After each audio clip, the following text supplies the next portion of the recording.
Chapter 1, The Day Everything Changed. It was a quiet Sunday morning, and I was video chatting with my mom while she proudly showed me her award-winning roses. These weren't just any roses, they were the pride of her life, nurtured over 30 years in our peaceful suburban neighborhood. Her garden was her sanctuary, a place where she found joy and peace after losing my dad years ago. As she bent down to show me a particularly vibrant bloom, I heard a loud, commanding voice through the phone. "Excuse me, but those roses are plainly breaking Clause 8.2 of the HOA rules." Mom's hands trembled as she turned the camera toward the source of the voice.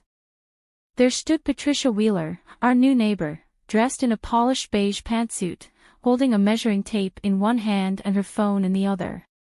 She was already snapping pictures of Mom's prized garden. "I've just been elected HOA president," Patricia announced with a smug smile, "and I'm going to restore proper standards to this neighborhood." She waved her measuring tape like it was some kind of weapon. "These roses are half an inch too close to the sidewalk. You have 48 hours to move them back, or you'll be fined $100 per day." I stared at the screen in disbelief.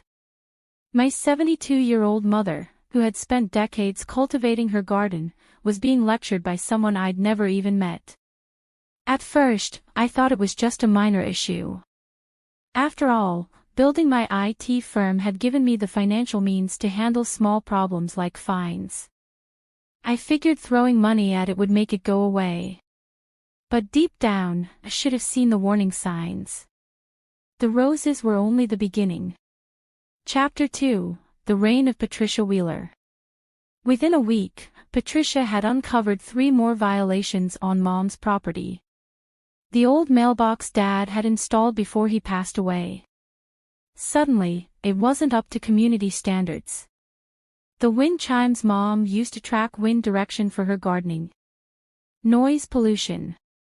Even the garden gnomes she'd collected over decades were labeled tacky lawn decorations that needed immediate removal.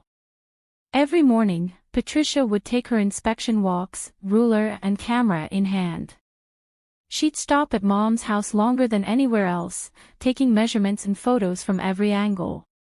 Other neighbors started whispering about how obsessed Patricia seemed with our property, but no one dared stand up to her.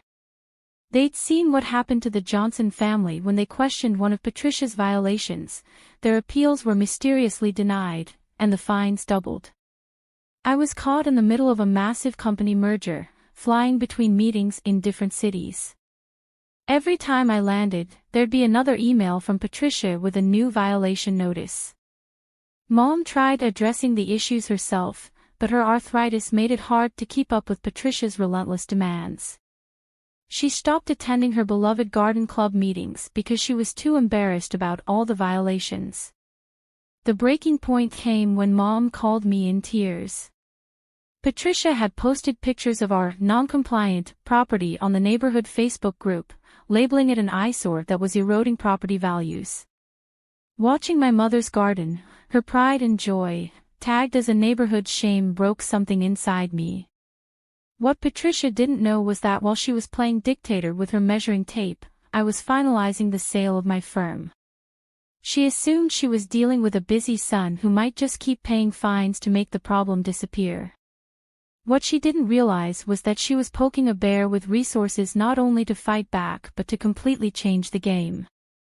That night, as I boarded a flight home, I received an email from Patricia. Attached was a contractor's quote for required landscaping enhancements, totaling $23,000. She generously provided a list of certified contractors, all coincidentally charging 3 times the regular rate. I grinned as I typed my response, "Dear Mrs. Wheeler, I'll be addressing these concerns in person. See you soon." Little did Patricia know, I wasn't coming home with just a checkbook. I was coming with a plan. And her flawless little power trip was about to meet its match. Chapter 3, The Breaking Point. The morning began with yet another certified letter in Mom's mailbox. My heart sank as I watched her trembling hands open it. This was the 5th notice this month. Patricia Wheeler, our next-door neighbor and HOA president, had truly ramped up her campaign against us. This time, she claimed Mom's American flag was mounted 2 inches too low. We had 48 hours to fix it, or we'd face a $500 fine. I guided Mom to her favorite chair and made her some tea as she recounted yesterday's incident. Patricia had stood in our driveway for 30 minutes, taking pictures of Mom's cherished roses and measuring the height of each bush with a ruler. When Mom asked what she was doing, Patricia simply snapped, "If you can't keep your property up to HOA standards, maybe you should consider moving to a retirement home." The next day, flyers appeared in everyone's mailbox about a special emergency HOA meeting to address serious property violations threatening our community's ideals. Patricia had meticulously timed it for when I was supposed to be in Japan, closing the biggest deal of my career.